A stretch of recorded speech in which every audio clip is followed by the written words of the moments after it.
বেড়াতে গিয়ে মর্মান্তিক পরিণতি। সান্দাকফুতে কলকাতার পর্যটকের মৃত্যু। সান্দাকফুতে মৃত্যু দক্ষিণ দমদমের তরুণীর। পাহাড়ে গিয়ে শ্বাসকষ্ট অঙ্কিতা ঘোষের। গতকাল রাতে সান্দাকফু হাসপাতালে তাকে ভর্তি করা হয়।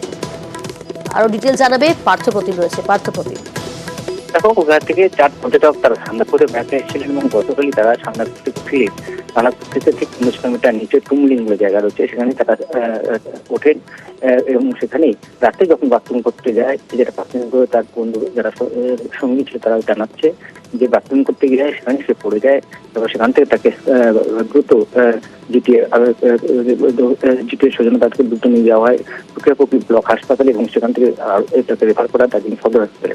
আজ ভোর নাগাদ তাকে দার্জিলিং সদর হাসপাতালে সেখানেই চিকিৎসকরা মৃত বলে ঘোষণা করে। এই অঙ্কিতা ঘোষ দমদমের বাসিন্দা, সঙ্গে আর 3 বন্ধু তার সঙ্গে ছিলেন এবং তারা যেটা চিকিৎসকদের প্রাথমিক অনুমান হয়তো শ্বাসকষ্টের জনিত কারণেই এই মৃত্যু হয়েছে, যেহেতু অনেকটা উচ্চ এবং ঠান্ডা রয়েছে তারা খতিয়ে দিচ্ছে এবং তার পরিবারের লোকজনকে খবর দেওয়া হয়েছে।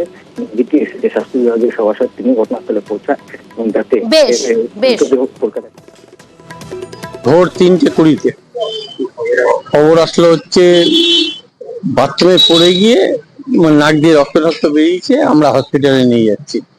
তারপরে নেক্সট ফোন এক্সপায়ার করে গেছে। ওদের ব্রাঞ্চ আছে শিলিগুড়িতে, সেই ব্রাঞ্চে 2 জন গেছে। বাড়ির থেকে বলছে এখান থেকে বাইরে রিটেন আমরা সই করে দিয়েছি যাতে পোস্টমর্টম হয় এবং বডি যাতে হ্যান্ড ওভার করতে পারে। ওরা স্যাটারডে শনিবার। এর আগেও ওইখানে যায়নি, দার্জিলিং এর অন্য জায়গায় গেছে।